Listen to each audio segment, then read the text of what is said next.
All right, welcome everybody. Thanks for joining us today. Let me find, where did my attendees go? Here we go. All right. Some familiar faces here. Bill is on our board. Thanks for joining us, Bill.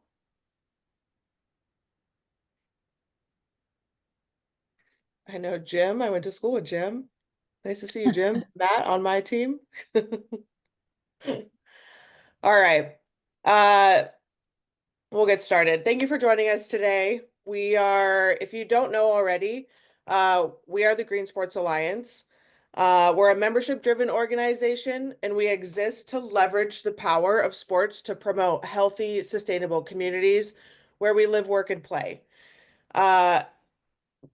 If you're interested in becoming a member, you can email Matt on my team, the Director of Partnerships. His email is matt@greensportsalliance.org. Throughout the webinar, I'm going to be putting things in the chat. For example, I will put Matt's email in here. Today, we're going to dive deeper into our recently released playbook, Revenue Generation, all about how to generate revenue through sustainability at stadiums and venues. And we are actually hosting an entire event about this topic in November at Gillette Stadium in Foxborough, Massachusetts. You can scan the QR code to register and hear from the teams on the screen, and you can stay updated on the programming through our website's event page. Let me put this in the chat really quick. And if you haven't heard already, we will be in Cleveland for our 2026 summit from May 5th to the 7th. Prices will go up in a couple of months, so you can grab your early supporter tickets now. And if you've never been to a summit before, here's a recap of what it's like. There is no more powerful arena than sports. And so by working across the sports industry, we are reaching new audiences. It just throws the excitement around making this planet so great. And I think that's why it's so important to have sustainability in sports. In order for sports to keep moving in the way that it can and should, we need to make it sustainable so it can last. You come to the Green Sports Alliance and you start to recognize that people see, feel, and think the same way that you do. You realize that we can change the world. We all share the same planet. We're all on the same team.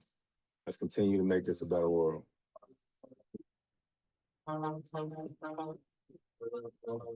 Oh, the energy is electric here. To be able to get together hundreds of people who are excited and passionate about this space really means that everybody's kind of bringing their best selves.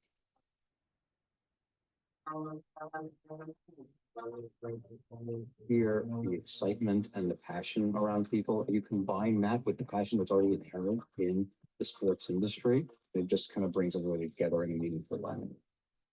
This work can't sit on the sidelines. We can't wait to do this later. It has to happen, and it has to happen now.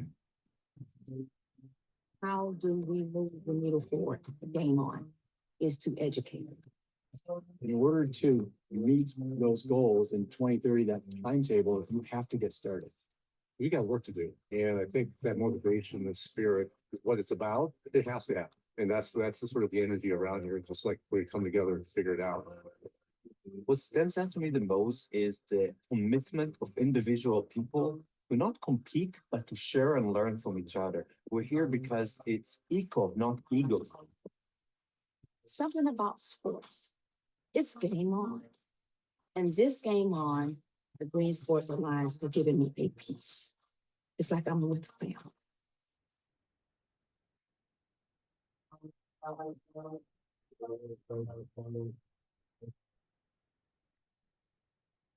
All right. Grab your tickets now. The QR code will pop up again. The QR code leads to symposium, summit, and playbooks. I'm going to pass it to Bree to talk about Green Sports Day. Thanks, Katie. Green Sports Day is coming up on October 6th. Click to the next slide. A brief history of Green Sports Day was officially proclaimed in 2016 at the White House while the Pittsburgh Penguins were visiting on their Stanley Cup championship tour. Since then, we have encouraged sports and entertainment venues, teams, leagues, colleges to participate and combine their passions for sustainability and their passion for sports. Go on to the next one. There are 3 pillars of Green Sports Day: impacting community, demonstrating leadership, and inspiring action. Do you want to go to the next one, Katie? This year for community impact, we've sort of broken it down into 2 buckets of ideas, although do not feel restricted. The first being food, to really lean into community resilience. So that's starting with committing to a food recovery partner to make sure that good food doesn't end up in landfill and helps feed our community, volunteering in a community garden to make sure that people have access to nutritious local food, or even opening a community garden. These are all great ideas to try to make your community a bit more resilient and healthy in the face of climate change. There's some other events as well. If food's not doing it for you, public space beautification, whether you're cleaning up a park, a beach, anywhere where we play, gather, and thrive. Used equipment drive to help keep good quality gear out of landfills and be able to provide accessible access for other students or players that aren't able to ordinarily.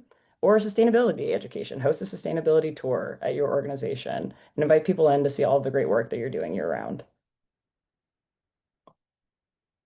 If you're hosting a game on or around October 6th, we have a few ideas as well. You could host a green game and designate a special sustainability night where you talk about your initiatives throughout the event and highlight it. Maybe you do special informational booths as well, just to let people know everything that you're doing around the stadium. You can make an in-game announcement. You could display the Green Sports Day logo and highlight your organization's environmental efforts. Maybe you show off your green team on the screen. You can light up your stadium green to illuminate your venue and raise awareness and show solidarity with the growing movement towards sustainable sports. Or you can make the shift to power the game sustainably. Consider using 100% renewables that day. And no matter how you celebrate, we just invite you to join us on October 6th, tag us on social media, and that's all I've got. Thank you very much. Thanks, Bree. A reminder before I introduce our panelists, if you have questions, there is a box. It's not in the chat box, but it's labeled Q&A. Put your questions here. We will get to them at the end if we don't answer them, but panelists can type back to you and get them answered quickly. So now it's time to introduce our experts in the field.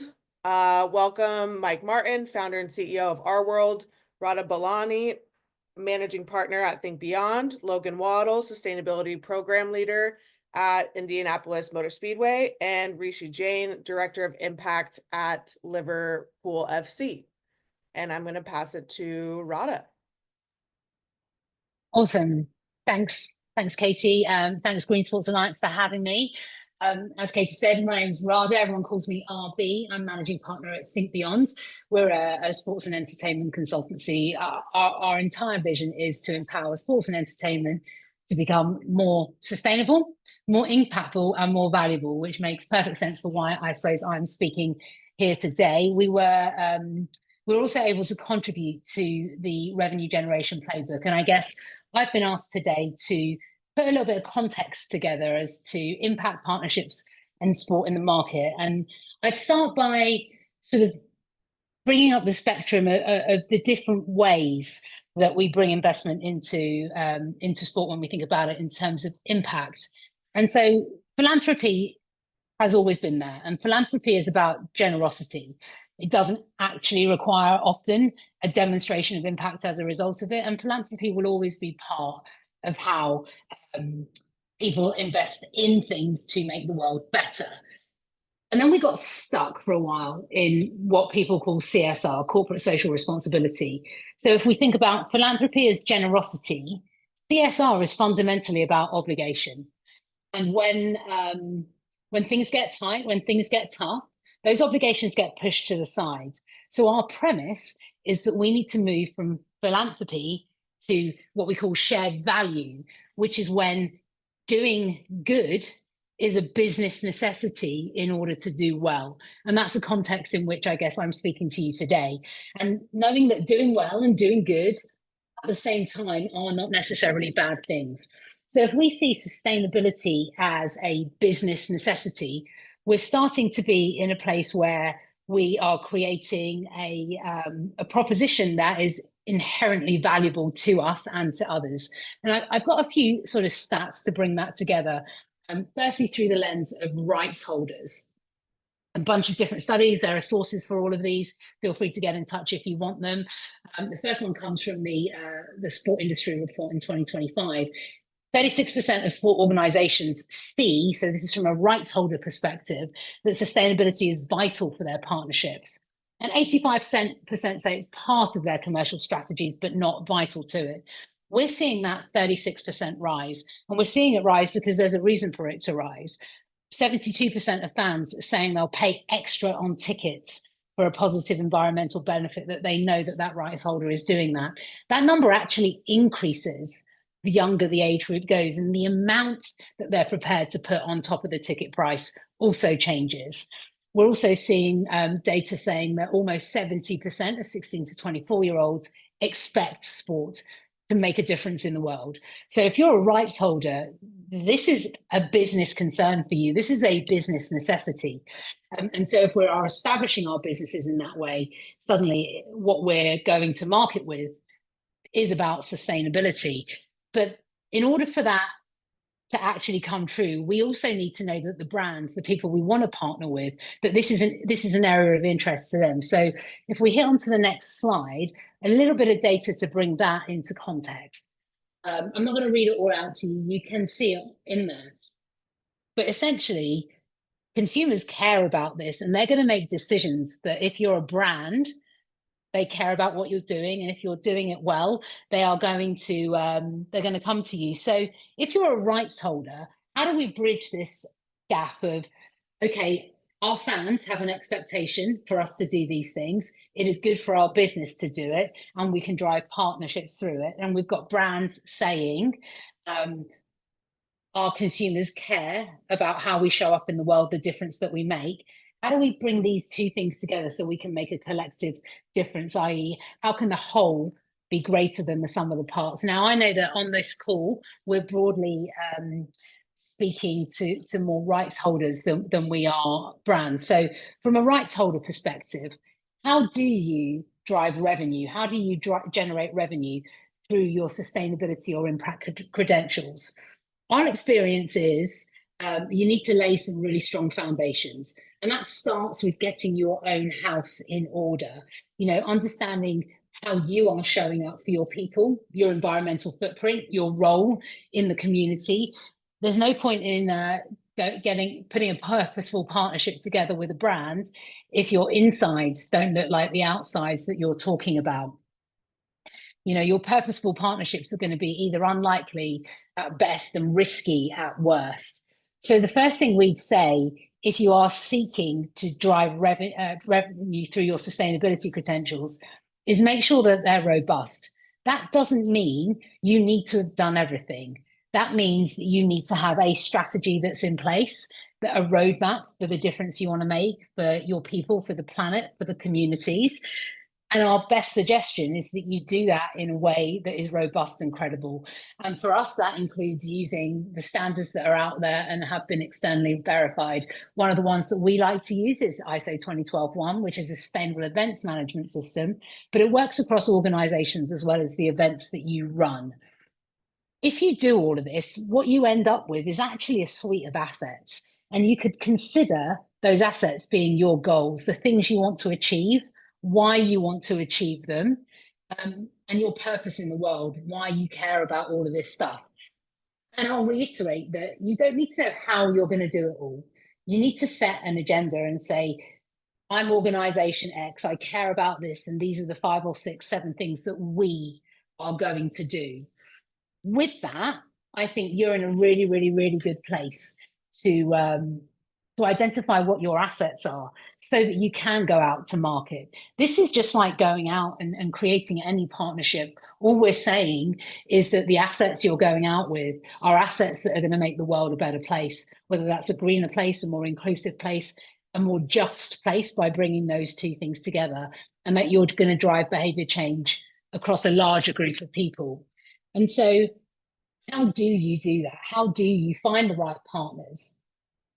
So with a strategy in place, I think you're able to go out there and turn your goals into tangible assets. Maybe one of your goals is about plant forward menus in venues.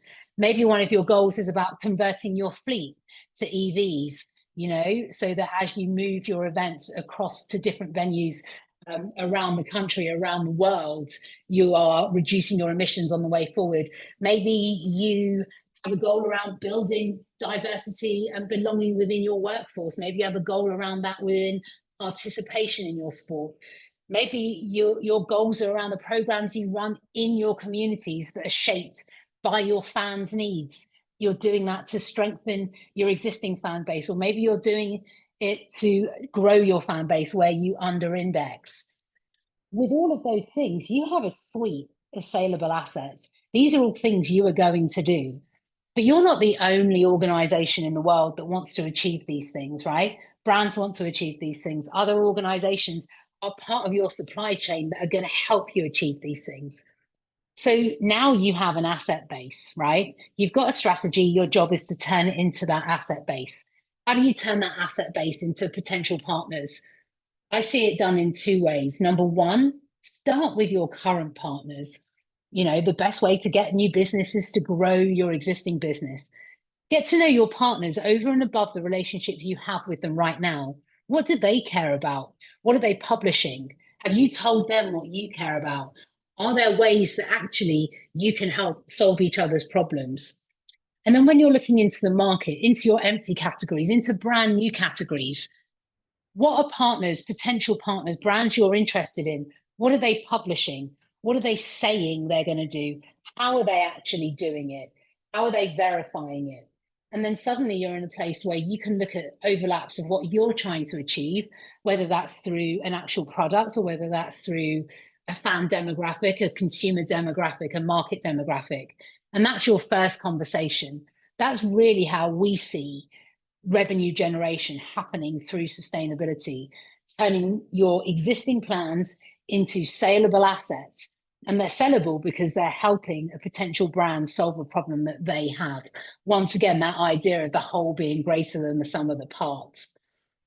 And what we're hearing on the partnership side, because at Think Beyond, we work both with brands and with rights holders, is that they're kind of bored of you going to them with a set of the rights that they've had forever. Yes, billboards are important. Yes, TV spots are important. Yes, player experiences are important. And yes, they'll pay a percentage of those fees for those things. But what we're seeing in the data is that the amount of a partnership fee that is going into activation is far greater than that's going into the rights. Dr. Norm O'Reilly did a huge piece of research on this. And so when we think about a percentage of a partnership, the percentage of partnership fees going into activations, what are we talking about? We're not talking about moment in time activations. We're talking about long-term programming. We're talking about innovation programs.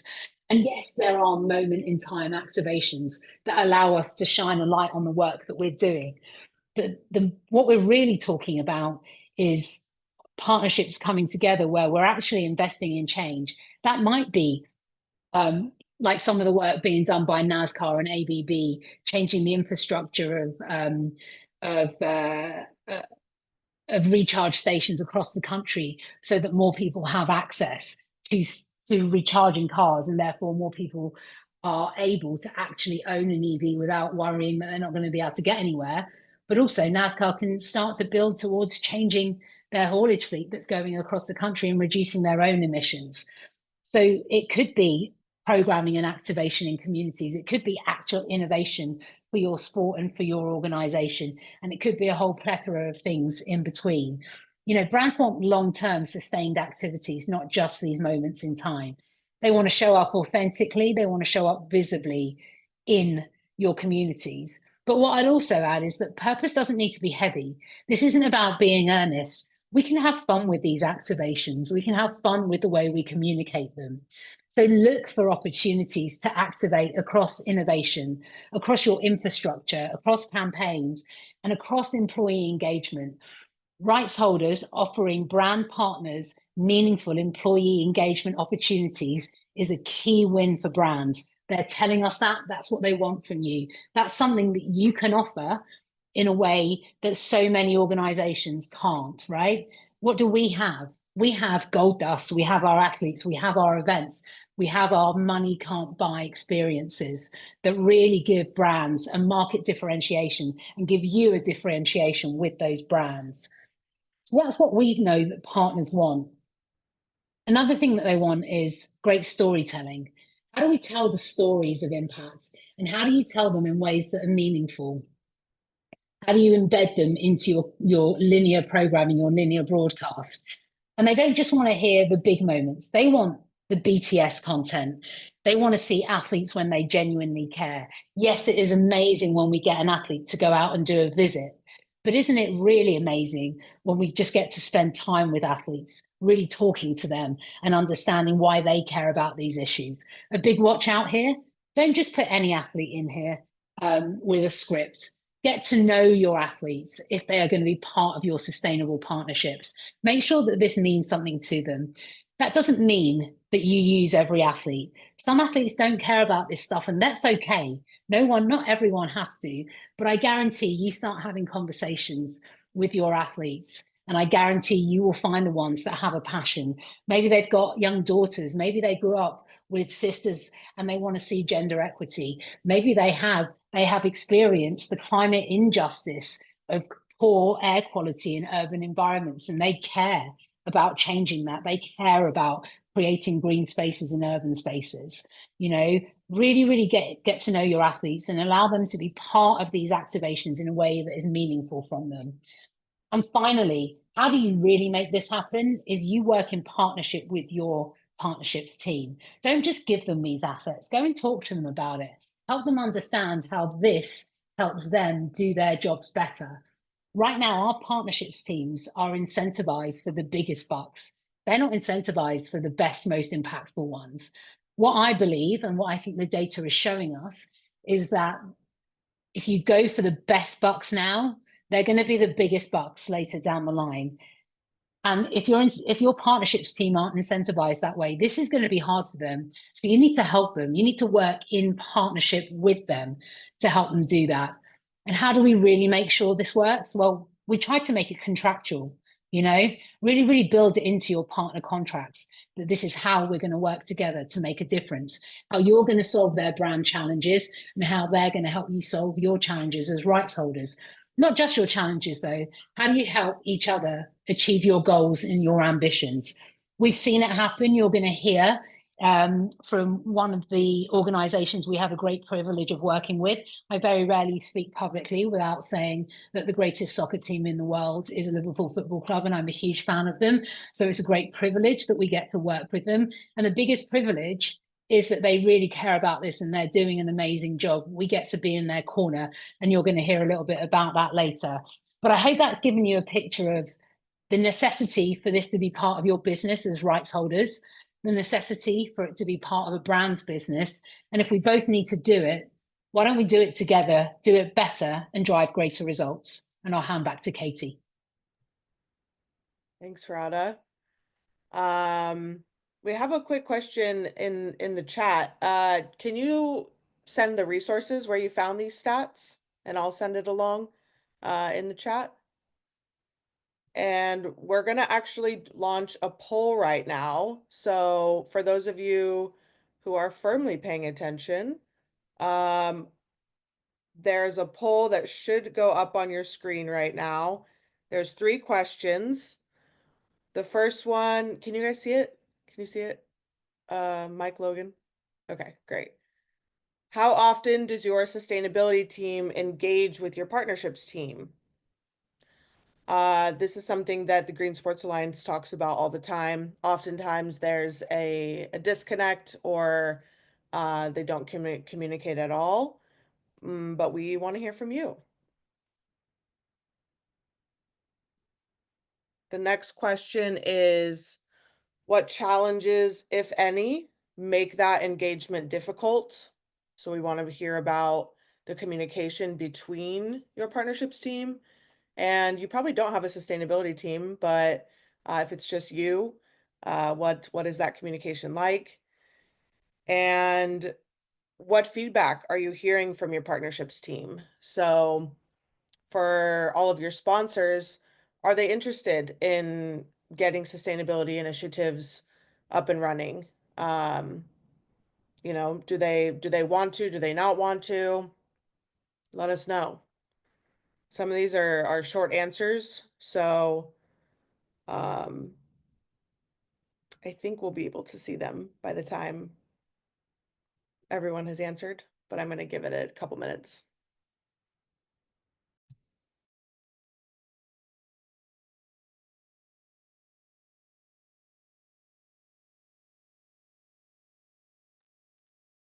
Logan, do you want to answer some of these live? Yeah, on the spot. Let's do it. So how often do you For engage with me, your yeah, partnership team? we're engaging pretty constantly with the partnerships team on uh what I would say comms around sustainability related to the efforts that we're doing together when it comes um to targeted engagement with the partnerships team. It's a quarterly basis. So we are working quarterly to provide them with a list of sustainability assets or what we call shovel-ready projects to equip them with some tools in their belt to help add value to existing partnerships or present to new partnerships. So instead of just listing out the things we want to do and hoping someone bites, we really have the projects put together and the pricing ready. So we're ready to go as soon as we get some engagement on it instead of having weeks-long delays as we try to build out programs. So we kind of have that warehouse full of projects that we all collectively want to do across the entire industry, I'm sure. But are really for me focused on sustainability, and they add that to their entire asset list and use my department as kind of an added tool in their belt to be able to sell when they're out there exploring renewals and new partnerships. Great. That's great to hear. Are there any challenges when you are in these communications or meetings?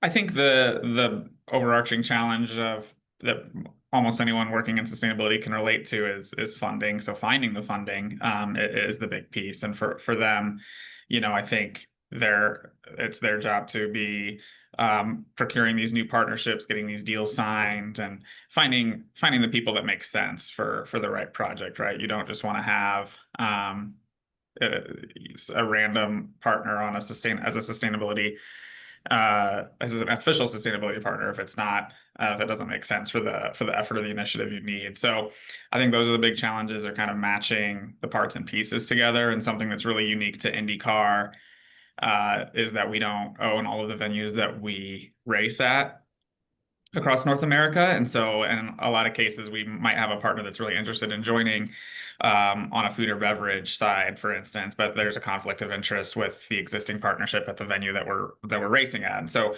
there are a lot of it's kind of like a maze in a way to navigate which partners make the most sense and also don't have conflicts of interest and also are engaged and active in the markets in which we're racing. Makes sense. Speaking of our event being held in November, I think all these people will be there except for Rishi. Rishi is quite far away, but all of our breakout sessions will be dedicated to this exact topic. How do you communicate with your partners? Are your missions aligned? How do you unlock benefits? And so on. And I'm nervous to end this poll because I want your answers to be here, but um, I'm just going to give you some stats on the first one. How often does your sustainability team engage with your partnerships? The winner is all the time, and then next is never. So it's kind of a juggle between if folks do communicate with their partnerships team, if you're in a sustainability role, um, and if they don't. I think a good solution to that is just talking to your leadership and seeing if you can get everyone in the same room. We always preach that at the Green Sports Alliance. It doesn't take one person, it takes the entire team. One conversation can really get the ball rolling. So let me end this really quick. Can you see the stats on the screen? No? Dang it. All right. Well, oh, share results.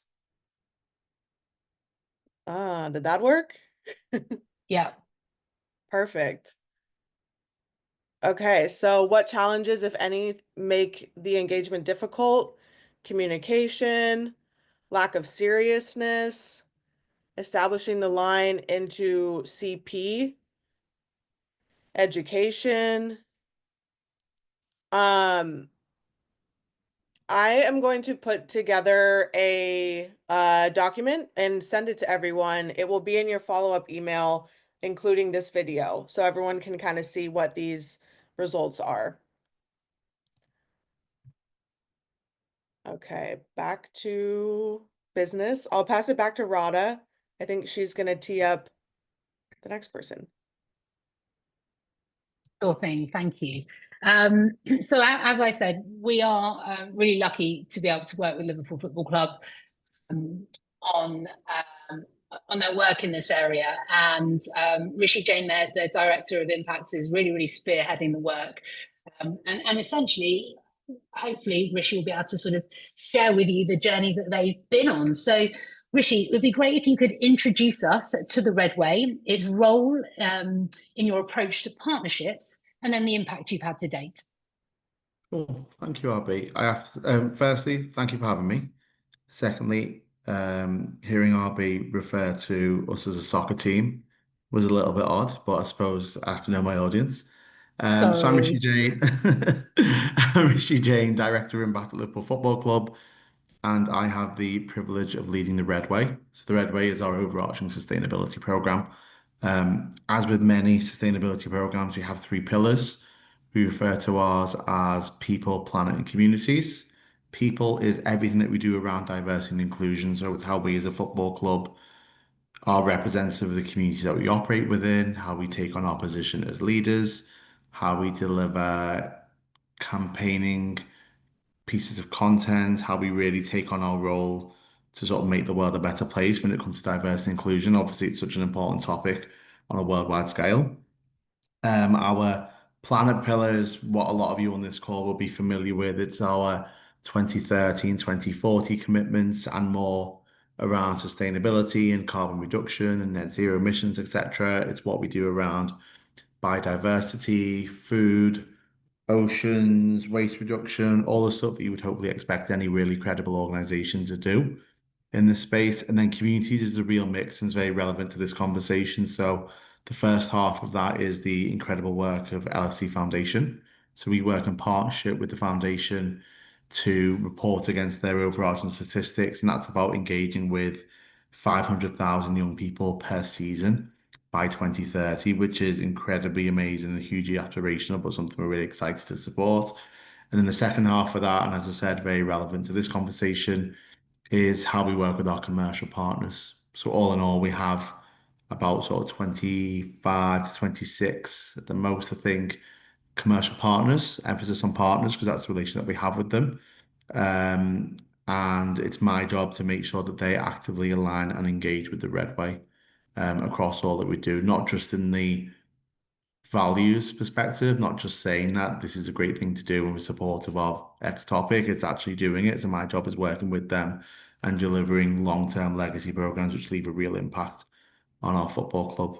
And to sort of go into more detail around that, so we've got a multitude of partners, many of them are US based, so there'll be brands that you're familiar with, but some of our principal partners, particularly, so the sort of the highest tiers, we've got Standard Chartered, who are front of shirt partners. So I work really closely with them and particularly their sustainability team. So they almost treat us as a client and support us with critiquing what we do, but also enhancing what we do, and have really opened up the market for us in terms of what they do. We've got AXA, who are our trading partner, and they also have the naming rights over our two training facilities, both men's and women's. We've actually done, I've got a really good example of this, actually done some brilliant work and then around the environment with them. And then we've also got Expedia and Adidas or Adidas, maybe more familiar to, and need to get used to that. Adidas are new, so we're still getting to grips with them, but actually it's a really exciting space for us to operate within. And they already do some great work around sustainability, and Expedia have done some really strong stuff around our women's team and actually cutting down fan travel and the emissions associated with fan travel whilst creating a sense of community. But all in all, my role is very much to obviously deliver against our operational objectives for the Redway. Like ultimately, I couldn't do any of what I do if I'm not actually doing the job at my desk. Obviously, not all the time, but that's the role. But then the second half of my role is to go out and speak to and champion what we do on different stages, panels, platforms, webinars like this today, where I can really talk to what we do in the journey that we've been on as a football club. Two examples as opposed to talk with you, to sort of share with you. So AXA, I'll start with that one.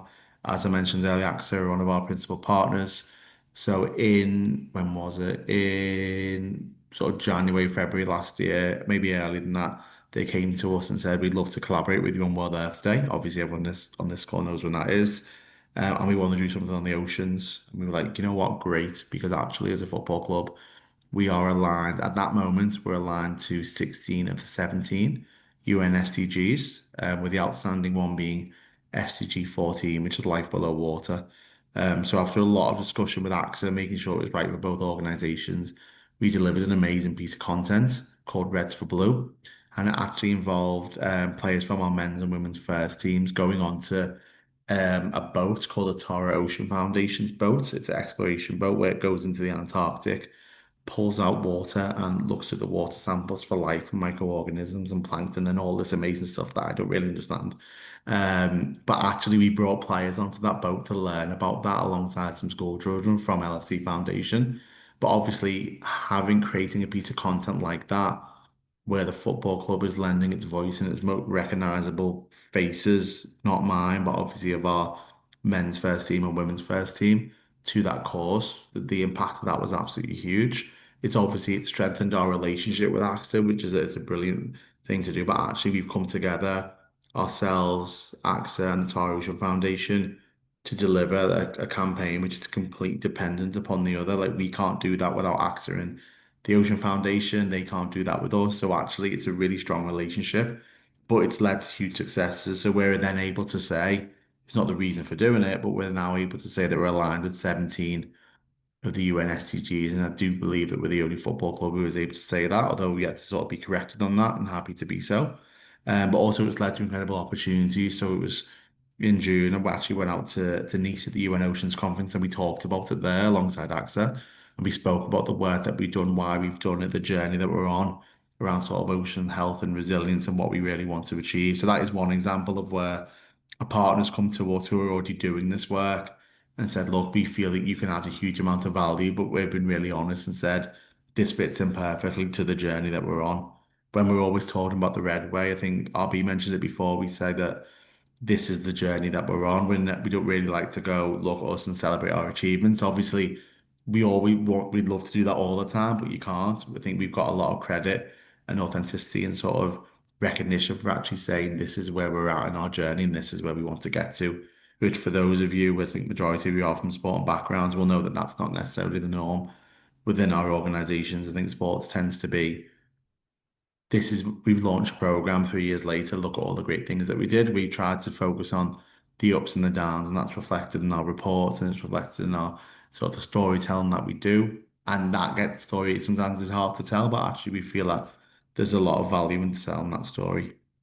And then I suppose one more example is a collaboration with 1.5. So 1.5 are many things, but they're also a direct air capture facility. Well, they're mainly direct air capture facility based out in Houston. So we engaged with 1.5 and we've actually launched an innovative product collaboration with them. So for any other Liverpool fans on this call, I'm not asking you to out yourself, you may not want to, but we had a really special moment in our history where we won our fifth Champions League, or European Cup, you may know it as. We won that in 2005, and it's actually referred to as the Miracle of Istanbul. I'm not going to bore you with the detail, but it really was a miracle that we won that. And we were creating a product range to celebrate that, obviously during 2025. So we partnered with 1.5 to create a jersey which commemorates Istanbul. It's a really cool jersey. It's pretty much blacked out except for a bit of the branding, which is gold. With 1.5, we have worked with them using the the innovation that they've got and the facility that they've got to remove the associated carbon from the production of that jersey. Um, it's incredible. Like we've obviously, it's a run of like I don't know how many units we've done, but we've pretty much completely sold out. And I feel like I failed a little bit because I didn't get one for myself. But actually, in all seriousness, it's brilliant because we've worked with an organization who is doing amazing work in this space as a team. We've learned so much, and I didn't know what direct air capture was or geological sequestration. I could just about say it in the first meeting, and now I can actually explain what it is to an extent. But more importantly, we sort of raised the profile of the importance of sustainability when it comes to product. Two sort of standout things there are the price point of the jersey is the same as the one without the carbon being removed. That's a purposeful step for us right now. I don't know if that'll change in the future. I don't think it really needs to, but we are able to evidence that it actually costs less than $1 for each jersey for the carbon to be removed. So we're actually showing that it is possible to do these things without sort of spending huge amounts of money or putting that huge amounts of revenue upon his supporter. And I suppose the second element of that sort of organization, that piece of work is we're able to come next to an organization who have got no real buy-in into sport and actually tell their story but on the Liverpool platform. And that's worked really well for us. So both of those pieces of examples, both the AXA content with players are very much at the forefront of that and learning about different types of plankton and microorganisms, etc. And then the 1.5 piece where you've seen supporters go, I love that jersey, I love the story associated with it around the carbon being removed. I'm therefore going to spend my money and purchase that shirt. As I said, that's sold out now, which is an amazing thing to be able to say. Are really strong examples of supporter engagement for our football club, but also ways that actually we've leveraged the relationships that we have with our commercial partners to ultimately extend the revenue. As I said, it's not my role to do that because that's not the way I'm sort of minded, or not sort of my role in terms of sustainability, but actually it's how we sort of deepen and enhance the relationships that we have with two partners examples, but obviously all of our partners and what we do. Just to sort of summarize and finish up, I think from our side, we're incredibly proud of what we've done. We know that actually working with our commercial partners adds a huge amount of value to us, and it sort of helps us break through some of the challenges that we have, but we also recognize that they can also solve some of the problems that we have as a football club. So we've seen that in some of our more operational areas as well, but some of our partners have said, Rishi, you know what, you've got this problem, but I've got a solution for that. And that has led to success later on. But I'll leave it at that for now. But obviously, thank you very much for your time, and I will hand back to a colleague.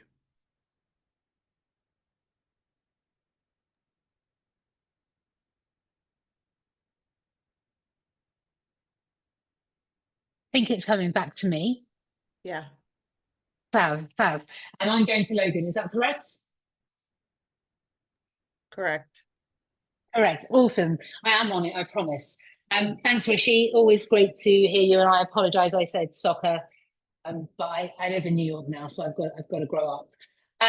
So listen, it's a real privilege to then also hand over to hear the work from Indianapolis Motor Speedway. I've heard Logan speak on a number of things, and I also heard his journey into sustainability. So he really knows what he's talking about. He's really passionate about it. So Logan, how has your organisation leveraged both your new and existing partnerships to really allocate funding for sustainability focused projects to drive progress towards your targets?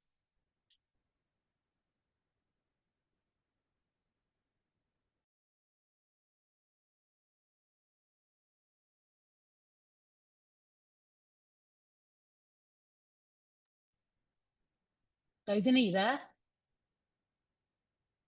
you unmuted? Ooh. Says my Zoom just crashed. He'll be back momentarily. No problem. Why don't we come to you then, Mike, and then we'll go back to Logan when he comes back in, just in the interest of time. So, Mike, tell me, how do you think the market can provide funding for sustainability programs through things like grants, rebates, or penalties? You're on mute, Mike. It's fascinating if you think about it. When you think of sustainability, you think about conservation, you think about things to be cheaper. There's this perception that it's much more expensive to do sustainability. And you know, the thing is that it's not in a lot of ways, and there's a lot of ways that you can generate revenue. You hit on a lot of them, RB and Risha. I think that there's a lot of excitement around this and what's happening. Um, over the years, I've raised over $20 million for sustainability programs from sponsors, communities, and individuals. And that's been for teams and nonprofits and other organizations. So the funding is out there. I see there's a lot of people I've worked with over the years on this call. Good to see you guys. They get it. Oakview Group, AG, Warner Music Group, some of those guys, a lot of venues. It really works. So I think that just so everybody understands, I'm the CEO and founder of Our World, which is the leading reuse company in the country. We focus on high volume sports venues, activations. We've stopped over 110 tons of plastic from ever being produced, and we're really proud of that. And it's exciting to see the growth that's happening. So I'm going to answer your question through the lens of our world right now, of reuse. I see there's several reuse companies on the phone, on the Zoom too, so that you can add in if you want to. But basically, what reuse is, it's become a new sponsorable asset that's highly visible. When people are holding a cup in your hand, you can have a logo in it. It really connects. There's QR codes. You can connect with fans on that. It's something that can be used as a value add for existing sponsors. So it brings in additional revenue. But in addition to funding, what we found, sponsors can also bring in expertise and product and swag and so forth that really helps. So that from a revenue standpoint, there's several ways you can do it. Another way, what's happening with reuse is because landfills are filling up in communities. Cities do not want compostable cups in landfills. Aluminum cups are the worst option you can do. And unless you hand sort at live events, you guys know everything gets commingled and most goes to landfill. So what's happening is there are grants out there from cities, counties, and states to help grow the reuse movement and to grow reuse impact. Another way that you can generate revenue around reuse systems is a program we initiated and rolled out, and it works really great, which, it's a sustainability fee. You can put a small opt-out fee and people don't opt out, and it will pay for the program and actually generate revenue beyond the cost of the program. We have some facilities that are actually putting solar on the roof from the revenue they're generating from the reuse systems. We found there's actually higher per head sales when reuse systems are implemented, and servers love reuse because they get better tips. So there's ways that revenues can increase. And then the expense reduction associated with this as well. An average large arena spends about $400,000 on waste fees annually. So think about this. With reuse, you have reduced tipping costs. What, a third to a half of the waste is sometimes single-use items, right? So think about that. You're not paying for that. With Our World, a majority of people will put their items back in the correct containers, and that leads to less cleanup labor needed. What's happening from an expense standpoint is some cities are introducing legislation with penalties if you use single use. So it starts to level the playing field. You're not buying cups just to throw them out. You're not having to buy cups over and over. It takes less storage space because we're able to deliver daily. The program works well. So there's revenue increases and there's expense reduction. I know we're running tight, so I'm going to buzz into the next thing that I know you want us to talk about, and that's fan engagement. There's so much stuff around, and again, this is primarily through the lens of reuse, but this can be applied to pretty much any other sustainable initiative that has been being talked about or that will be talked about here.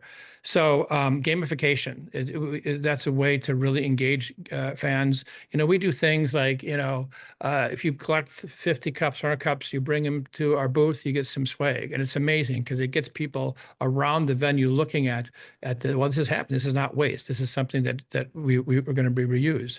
The education on the QR code on the cups, trivia contests about how much waste has been saved, how much waste this venue has saved. People can guess that through the year. And it's amazing because it starts to achieve the goal of education around reuse, but also these are all things that build community with your fans. The leagues are really supportive of reuse and wanting to make it happen. And it's up to the individual venues and teams to engage in that, but it really works.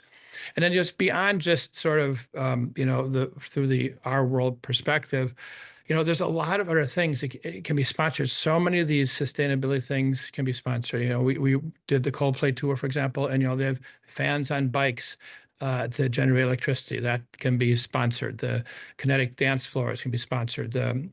We've actually engaged fans in the cleanup process. Is how do you engage fans in this? Do community cleanups. A big, as you guys know, the biggest environmental impact of the sports events and the music events are the fan travel. So there's a lot of things that can be done with that. That you can add an offset option on ticket purchases, and this again all can be sponsored. Party buses to stop fan emissions. Whoever was on the Music Sustainability Alliance call yesterday, we went through that. MSA is a partner organization of the Green Sports Alliance, but focused on the music industry. Mass transit promotions, carpool promotions. And what's exciting about just reuse back for a second is we hit on 9 of the SDGs.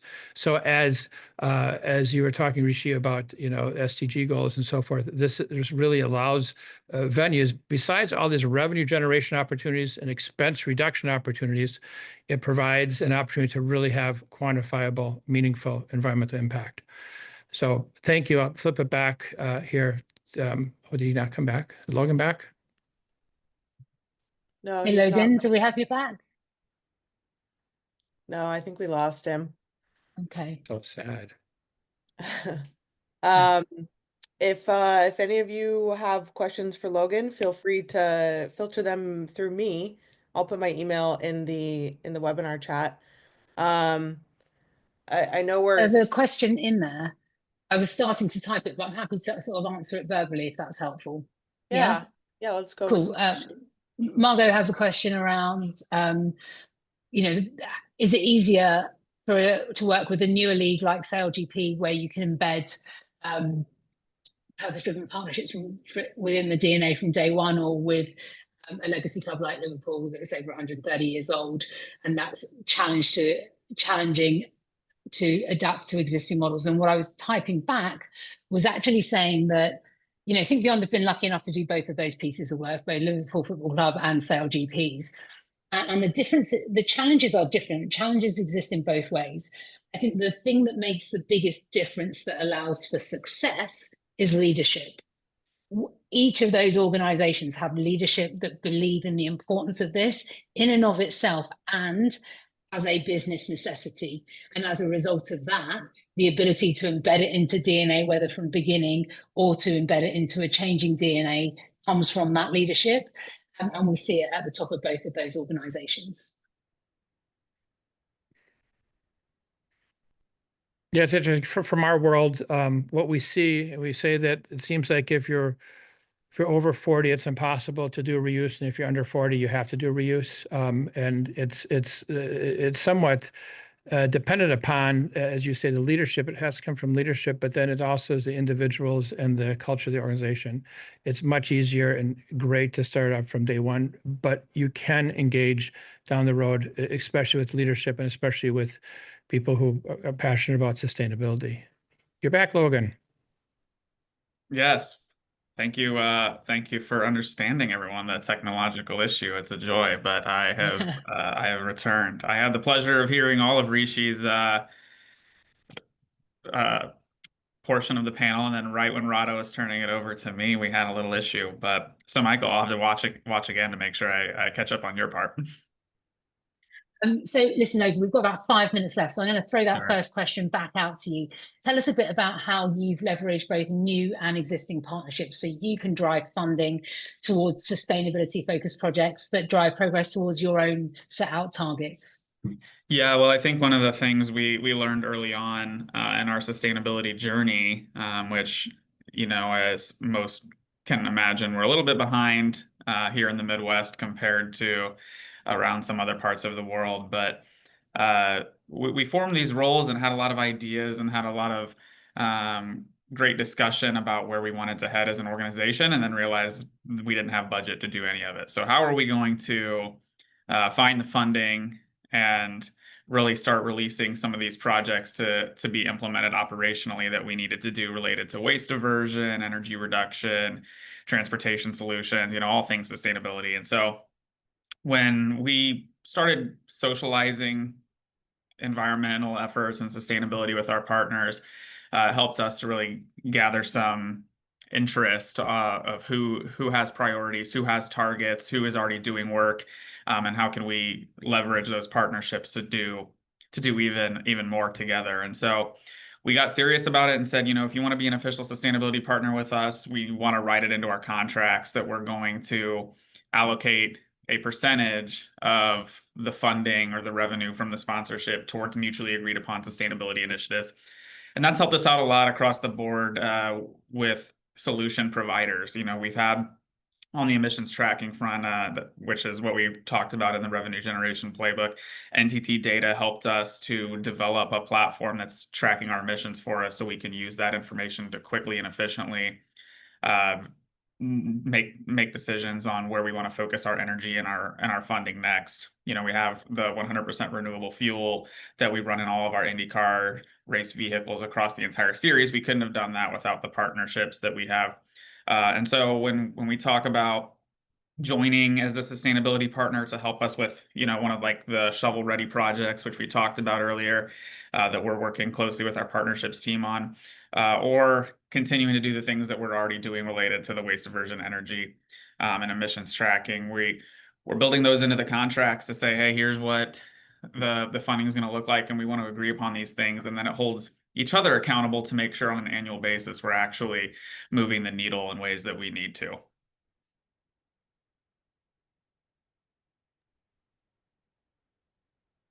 Amazing. I don't know how much time we have left, Katie. Yeah, we're running short on time. If anyone has any last minute words, or Logan, if you have anything else to say, I think now's the time. No, yeah, thanks for the patience with my technological issues today, everyone. But no, I certainly happy to talk about it more. If anyone does just want to reach out to any of us, I know that we're all willing to leverage any of the expertise or anything that was talked about today here. And yeah, Michael, looking forward to going back and seeing your part. Mike, Logan, and Rada will all be in Foxborough at Gillette Stadium on November 5th. If you want to chat with them in person, I'll go back to, here's the QR code. You can scan, find a lot of the information that we spoke about before. And if you have any questions, my email is in the chat. Mike's email is in the chat. Rada's email is in the chat. Thank you so much for joining us. Without you, we wouldn't have the support that we need to survive as the Green Sports Alliance, along with all these people that have joined us as panelists. So thank you, panelists, and we will see you in November. Thanks, everyone. Thanks, everyone.